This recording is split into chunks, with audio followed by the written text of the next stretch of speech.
Welcome to DAO Deep Dives, where we interview DAO founders, core DAO contributors, and everything else on the periphery of decentralized autonomous organizations. Awesome. Well, thanks again for joining us today. Time to dive into Cabin DAO together. Yeah, and by the way, we call ourselves Cabin. Oh, Yeah, just Cabin. right. Yeah. My bad. That's the future, right? We can drop the DAO Yes, part. we really can. Yeah, you don't call it like Apple Incorporated. You just call it Apple. And DAOs are, yeah, just another structure. It's obviously an important part of what we do in the same way that your LLC agreement is important for dictating the governance terms of your organization. But for most end users, that's not the main thing that they're thinking about. The question we like to ask all of our guests is not necessarily a textbook definition of a DAO, but your own interpretation based on working in it day to day. What are some interesting, maybe analogies or just things that you've connected or the way that maybe you personally would describe what a DAO is? Yeah, part of the reason why we call ourselves Cabin instead of Cabin DAO is because of what we were just talking about. The other part is because I think the word DAO has lost all meaning. It means lots of things to lots of people, and a whole lot of virtual ink has been spilled arguing over the various definitions. And I just don't think it's actually that useful of a thing to try to say this is what a DAO is. I believe in polycentric governance, and I also believe in maybe polycentric definitions of DAO. You know, what I think the most important components of it are in the context of an organization like Cabin is that we're an internet native community that uses Web3 tools for resource coordination and for governance, and increasingly for identity and reputation. And I think that in the same way that a subreddit doesn't refer to themselves as an online community enabled by internet protocols, that over time, that sort of infrastructure is still important, but it goes on it becomes invisible. And I think that is also true of the way that this sort of underlying infrastructures and technologies that people are usually talking about in the various ways that they mean the word DAO are going to apply over time. I know that's not like a very helpful answer in the sense that it's almost an all-encompassing non-answer, but I just think we're getting past the point where anyone should try to super precisely define a thing that is increasingly a broad set of different things. None of our questions have any rules, so perfect. Yeah. no, no rules in the game of DAOs. With that out of the way, what is Cabin? Yeah, so Cabin is building a network city. And a network city is a city that's not all in the same place.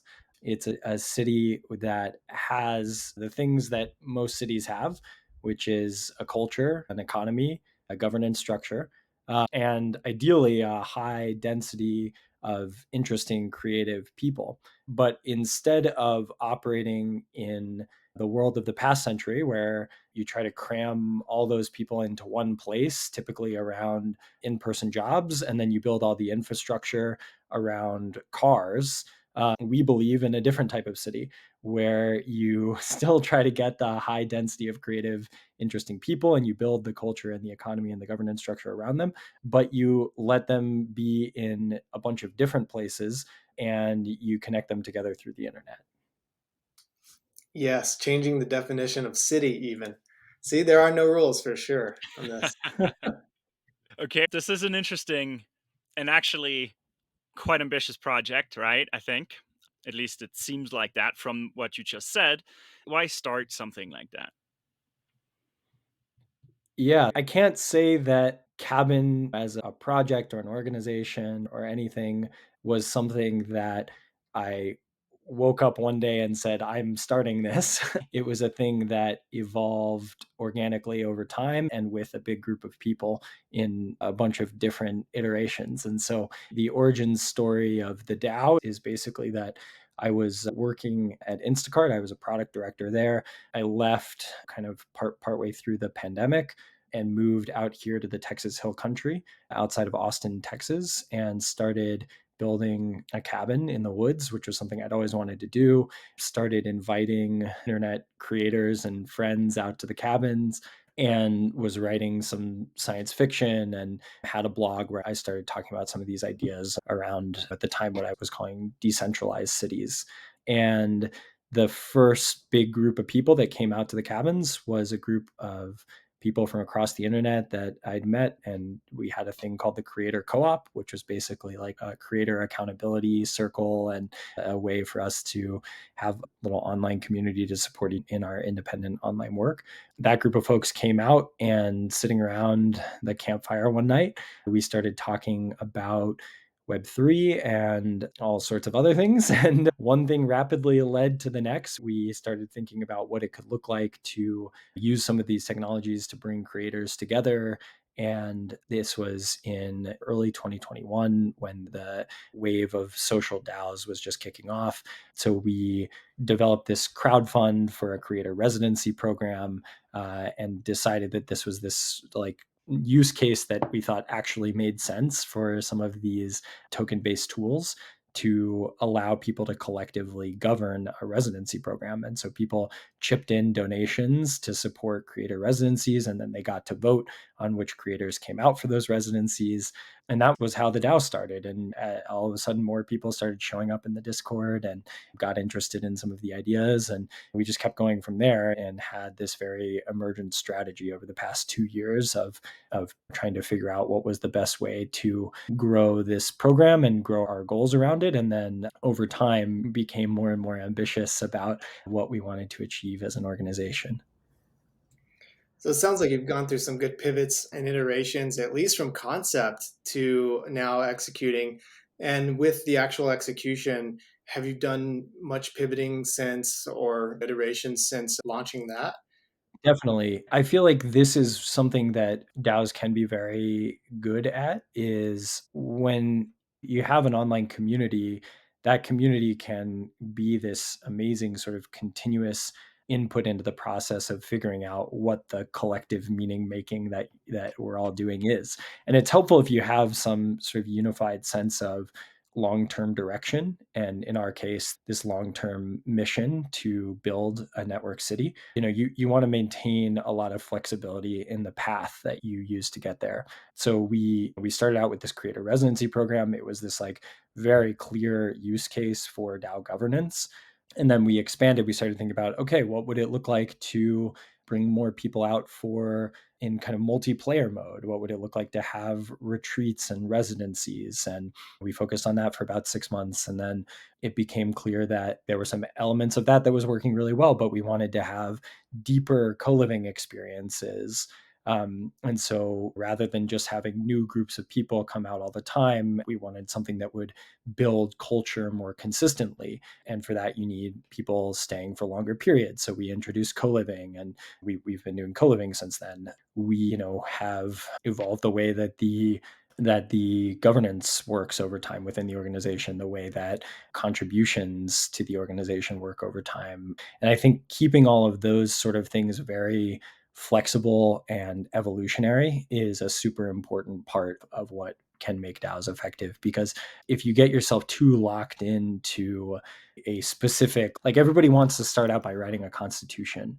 And even the United States didn't do that. We had the Declaration and then the Articles of Confederation, and then that didn't work out so well. And then eventually we got to a constitution, and then we amended it a bunch of times. Things change over time. And so you need to create structures that have the ability to grow and morph towards the long-term goal that you're trying to achieve. Totally. If we can stay on this topic for just a moment, I think there's a question quite relevant. Can you elaborate a little bit on a recent kind of post that is how to play Cabin's IRL RPG? And I think that's quite fascinating, and I think in line with what you were just talking about. How far have you guys got with that concept? So trying to understand the implementation of that, I think would be really fascinating. Yeah, definitely. It's a good example of the way that we're continuing to evolve. So I mentioned that we were now focused mostly on co-living. Throughout the last year, we've also run some additional experiences like the original creator residencies that really tap into this idea of definancialized exchange. Of course, as an organization with IRL components, there are real expenses and we need to have financial sustainability. But we're also very interested in exploring ways that we can create definancialized systems for people to interact with the community. And we are also very interested in the intersection of IRL and RPG, so in real life and role playing games. And I think there's been a lot of interest among online communities and DAOs in thinking about online coordination as a game, but we're interested in bringing some of that offline and starting to build things in the real world. So the first really strong experiment that we ran to do this kind of stuff was early last year. We did something called a build week. And a build week is a bunch of people from across the internet showing up, ready to swing some hammers and build a thing together.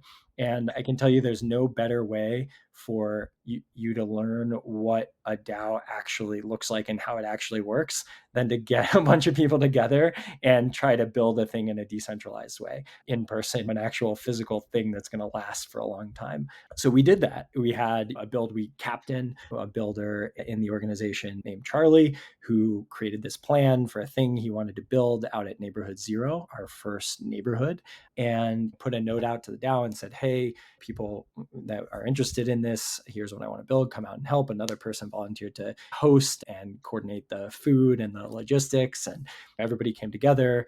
People helped with the main project. They helped with side quests. Some people had other ideas for things they wanted to add on. And miraculously, it all worked, right? Like a bunch of people came together and played this coordination game and created a thing that was now, for that first build week, the kind of fire pit pergola patio that was designed and built by the DAO is now a central gathering spot at Neighborhood Zero. And so we leaned into that. We built a sauna together. We've since done a bathhouse. Charlie came back for a residency program to build a tiny cabin.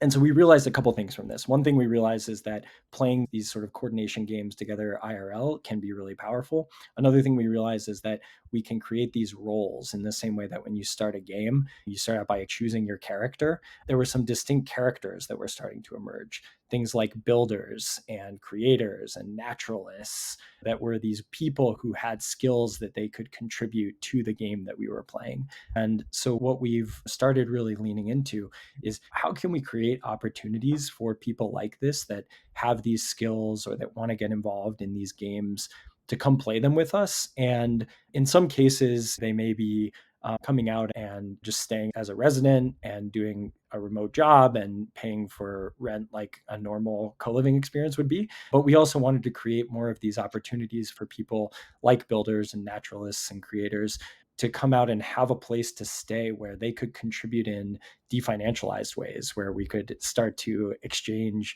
forms of value that were not just currencies. And that's something that we're very excited to lean into as well. So I want to hook into that a little bit further. This is very fascinating. And you mentioned something earlier about contribution, how the DAO is governed, right? Are you doing that in real life as well? So when you build these things together, does that kind of correlate to your online persona in the DAO and build your reputation in a way? Or how do you look at that? Yeah, exactly. I'll give a little bit of an alpha leak right now, which is that we're working on something at the moment called the Cabin Census. And the census will be our member directory, identity, and reputation system. For the past couple years, we've been handing out these physical chip embedded passport cards and to people who have been contributing to the community at build weeks and in other ways. And we are interested to start building out this role-playing game universe. And we have these signs at the cabins that say, that a community member laser cut for us, that say live, laugh, love, LARP as a city state. And I think that these sort of LARPs are a lot of fun. And one of them that we're doing is this census in which people will be able to start building identity and reputation. So there will be passport stamps and there will be roles that are represented as NFTs that demonstrate certain skills that you have within the community or different things you've accomplished. And over time, we'll add additional layers to this, like citizenship. And we'll start to create this world where rather than having one source of truth for who is or isn't has reputation within the community. We tend to think of it in this more bottom-up decentralized way, almost laptop stickers or water bottle stickers or Boy Scout badges or something like that, where you look at somebody's water bottle, and if you operate in the same sort of circles as them, you pretty quickly get a sense of who they are. And anybody can put any stickers they want on their water bottle, but the set of stickers that you have on yours says something about you. And so rather than having cabin neighborhoods be told like this is a person who can come to your property or not, what we want to do is create the tools where each cabin neighborhood then has the autonomy to say, okay, we understand these signals of reputation and identity, and we can start to use that to decide who we want to be a part of our IRL experiences. So great. I don't know. I have this strange connection to what you were saying to things that happen at Burning Man and such. Not that it's just an interesting about community building and getting in where you fit in, and then being able to help more, I think, because everything's working together smoothly. When you have these different kind of nodes that are operating independently, having those components that make up a specific node, or in this case, a neighborhood, and you're going to have those ones just naturally that I think work better than another one, and then maybe trying to level those out to get to a more nominal space. Yeah, I think just the legal structure aspect is something that you just lightly touched on, but I think pretty important when you're talking about real world assets and communities and individuals that can in a decentralized way participate, and in multiple states, multiple countries. I think that there's definitely a legal component that I think we should just discuss a little bit to see where your thinking is thus far on the way that you're structuring things. Cool. Yeah. Of course, the first disclaimer here is that I am not a lawyer, and I'd imagine you guys aren't either. And obviously, no legal advice here. We usually get a disclaimer right there. So yeah, I figured. Yeah. But it's obviously an important topic, and I'm happy to talk about how we've been thinking about it. And it's also a very complicated topic from a lot of perspectives, and there's just a lot of regulatory unclarity, and that's something that we're all wrestling with in our corner of the world. But the way that we work is that Cabin DAO is an unincorporated nonprofit association. And if you're interested in learning more about that, if you go look at our snapshot page, you can find the charter that we voted on as an organization. And the intention of being a UNA is that we tend to think of ourselves as a neighborhood association. And I think there's a long history in America of these types of associations. Actually, if you go all the way back to pretty early America, I'm currently reading Tocqueville's Democracy in America, where it talks about some of what the US looked like at that time. And it was mostly built around small villages. And he really views these kind of local association and local townships as the core of American democracy. And so this idea of neighborhood associations and other forms of civic groups is very core to what it means to be a part of the United States federalist structure historically. So we've drawn a lot of inspiration from that. And we also, of course, want to cover the kind of standard legal basis of protecting members of our association with limited liability, but otherwise having a pretty flexible approach where, as I mentioned earlier, we can evolve governance over time. Where this becomes particularly complicated, of course, is with real estate and physical property. And that's an area that is still has a particularly high amount of unclarity around it. And so the way that we've dealt with that is that Cabin is a network of neighborhoods, and it includes what we do online. It includes ephemeral gatherings that we have, and it also includes permanent properties. But each of those things is typically its own legal entity. And when I think about, to return to the first question and maybe provide a little bit more of an answer on what a DAO is, I think a DAO is a a network or a interconnected web of other entities, typically, whether those entities are smart contract based or legal organizations or just small groups of people. It's a bunch of small groups of people and individuals coordinating. And in our case, what that typically means is that a cabin neighborhood is its own legal entity, which may be an LLC or anything else. And then it's working as part of this broader neighborhood association. This is a fascinating area. So, what I'm hearing is a part of the work is to create that umbrella with Cabin. And then you're also iterating and experimenting on what can each project slash neighborhood be under that. Yeah, exactly. The DAO itself, and I think even the word under is maybe a bit loaded. But yeah, the DAO itself is a network of neighborhoods, and each of those neighborhoods is its own legal structure. So this brings us naturally to something I wanted to touch on. You mentioned here and there bits and pieces, but how do you organize and govern that kind of organization from maybe both perspectives? So from Cabin as a mother organization and all of these other neighborhoods, like how do you bring them all together? How are you using DAO native governance structures? You mentioned a token. Walk us through what's maybe DAO native, what is not, and what have you seen work well for you guys? So to go back to the beginning of the story, you may remember we did this crowdfund where people donated to contribute to this residency program, and they received a token that they could use to vote on who got to come out for the residencies. And so from the very beginning, we've had this governance token that we've used for voting. And for the governance nerds out there, we typically use a form of voting called quadratic voting, which is a thing that's made very easy with tokenized systems that helps smooth out the power so that people with a lot of tokens don't have too much power. Your power decays with your number of tokens. We also are a big fan of multi-choice stack ranked quadratic voting. So for instance, for creator residencies and things like that, we find that it's helpful. And we also just have binary votes, but it's particularly helpful when you have a list of options and this sort of collective intelligence of the community is voting in any portion they want on any of those options. And then you're stack ranking them and picking a winner. We found that to be a particularly useful governance structure.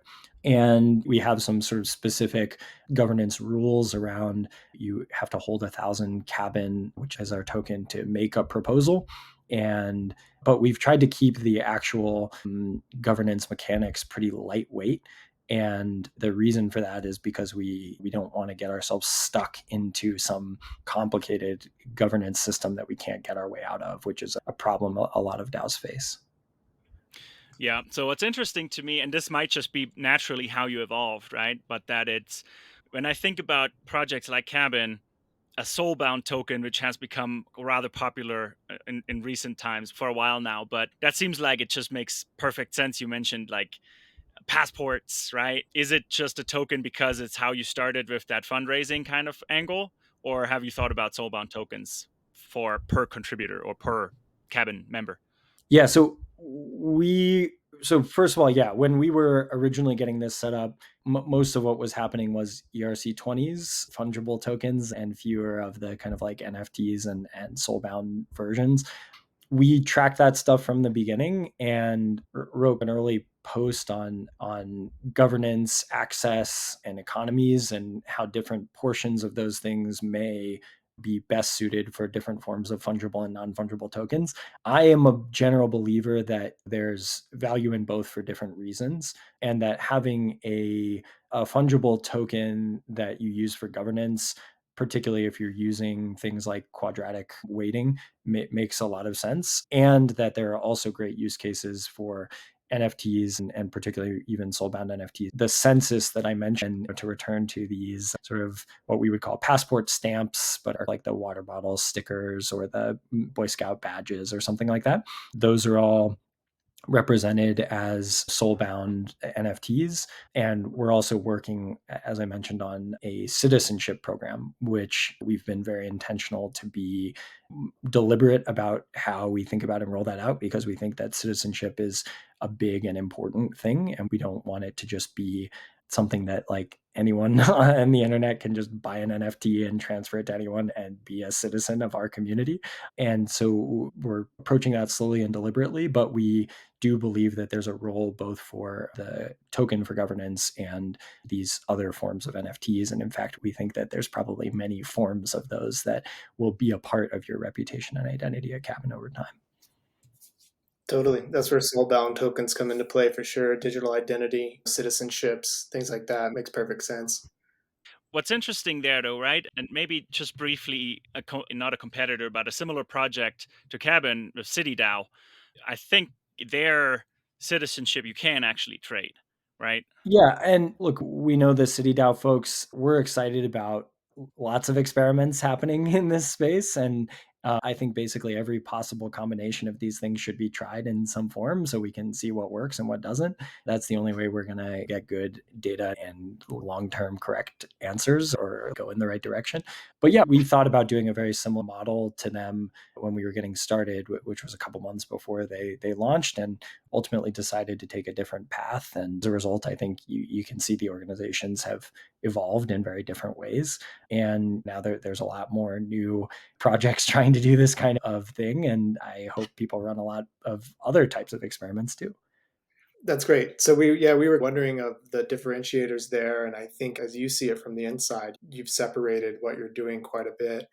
Let's talk a little bit about what you think is the fully realized version of Cabin, and what does it look like when Cabin is running on all cylinders? What does that look like to you? Yeah. So I think where we're headed with this stuff is a world where people can live in very flexible ways that allows them to travel around to different places and to know that they have a home in those places with other people who have aligned visions to them, and that those people can live in community and still maintain a lot of flexibility and probably even be a part of like multiple overlapping networks of these sorts of places around the world.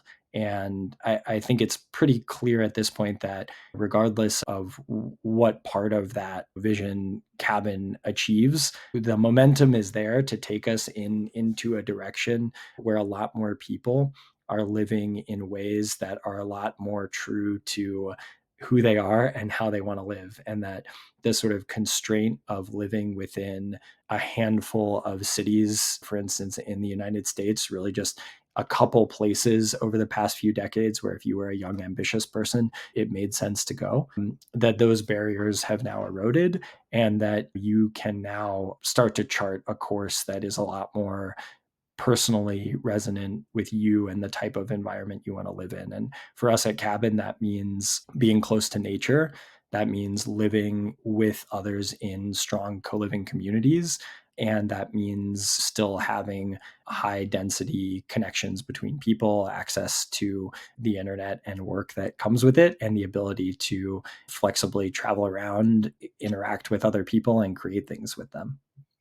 I think you just explained the North Star. So now, like, I understand kind of the scope, even though maybe the borders of the scope don't necessarily exist and the community can take it the way that they want to take it. Assuming that's right, what would be outside of the scope, or how rural do you need to be, right, for a neighborhood? So if someone lived maybe just outside the city limits, like much closer than maybe where neighborhood zero is in another city, what would be acceptable, or what do you think would pass that would still be able to like hold enough people and be part of Yeah. the ethos? Yeah. So something we have a pretty precise sense of whether or not it's accurate, it's at least precise, is like what makes for a really great cabin neighborhood. And what that basically looks like is within 60 to 90 minutes of major airport, so people can get there, at least 100 megabit per second internet, nature out the front door, which means some sort of literally you step outside and you've got access to nature in some form, ideally some parks nearby or something like that as well. And something like 4 to 20 people co-living together in that environment. That I think is like the kind of very specific version of what we're building towards. These things can take different forms in the interim. And I think when we talk about a network city, it means not necessarily just the permanent neighborhoods that we're developing, but also these sort of more ephemeral and or virtual gatherings of people that are vibe and value aligned with us, that are interested in exploring that future. So let's dig into this a little bit. I don't even know where to start. This is so cool. So let's talk a little bit about, how does one get involved? So if I wanted to get involved in Cabin, jump in, have 1,000 token, wherever I get those from, and would I just propose, hey, I want to open a neighborhood here? Yeah, you definitely could do that, but you really don't need to have any tokens to get started or to get involved with our community. You can't buy Cabin. You can only earn it. And so it makes for a very different type of community. You actually couldn't just go out and buy 1,000 tokens right now if you wanted to. But the way you would get involved is you would, like most of these sort of communities, you show up to our Discord server, and we have different roles that you can opt into. You'd go to an onboarding call, you'd learn a little bit more about those roles and those opportunities to get involved, and you'd choose your character and begin playing the game with us. If you want it, if you're a creator or a resident or a naturalist or a builder or a gatherer or a caretaker, those are all roles you can occupy within our community. In your case, you've got a couple acres of land. That role, the people who start new neighborhoods, we call those caretakers. That's what I do. That's my role within the organization. And you could come in and tell us all a little bit more about what you're up to and what you want to do with it. We could talk about that, and you could find ways to get involved, whether you want to come out and participate in a build week or a co-living experience, or meet up with us at a conference, or start a new neighborhood. There's a wide range of ways to get involved, both online and IRL. That's fantastic. Of course, I'm assuming it is probably in everyone's best interest to not just jump in and propose a new neighborhood, but get involved a little bit more on the ground first.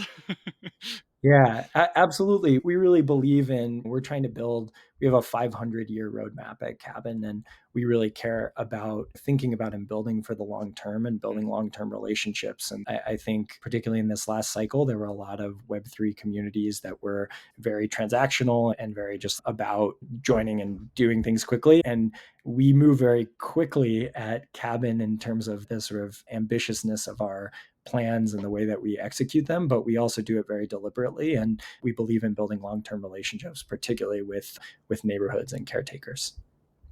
Yeah, we saw a lot of 500-minute proposed projects in 500 years. Wow. Yeah, that's a quotable. I'm always looking for those. This is just a personal question for you as someone in the space that's like obviously a thinker. What's a DAO or an organization that is doing something completely unrelated to what you're doing in this space, but you think is just super cool and bringing communities together like you're trying to do? Yeah, that's a great question. There are a lot of them. One that has always been exciting to me, even though I am like not at all the sort of target user for it, is Kraus House. They're good friends of ours, and I think they just really embody the sort of DAO ideal of having a very specific goal, which in their case is they want to go buy an NBA team, but then being very open to community pathways for manifesting parts of that or making it happen. And I'm not a basketball guy. I'm not really even a sports ball guy at all, but I've always just been really impressed with that structure as a way to think about what it means to be an online community that's trying to coordinate and make things happen. It's huge. It's amazing because replace basketball team with almost anything else, and you're like, oh, okay. The Constitution DAO seems to come up a lot in conversations on the show so far, and it's like obviously there's some strategy that I think Constitution DAO taught everyone, or at least the ones that weren't thinking too deeply about it. I was on the core team at Constitution, so I certainly learned a lot from that experience as well. Yeah. Cool. You and your peers have done something that has made people think. I'll say that because it comes up very regularly. We really appreciate having you on. We learned a ton. and everybody feels like they're working on something that actually fundamentally changes society in some way. And that's fascinating. And I think specifically with Cabin, I think people get this right away. So I really appreciate you sharing it with us. Yeah, thank you. Yeah, we're really trying to get back to the basics. If you look at the ways that things have gotten worse and more expensive for people over the last couple decades, it's the basics. It's food, it's housing, it's healthcare, it's education. Those are basically the four things you need and the four things that have gotten worse and more expensive. And I'm glad to hear you use the word digestible, because I think that's really what we're trying to do, is just get small groups of people back together to think about how we can start to rebuild some of these basic parts of civilization and society from the ground up in ways that work better for the people that are a part of them. And that's a wrap. Sven and Solve are your hosts for DAO Deep Dives, a podcast about all things DAO. Thanks for tuning in. Till next time.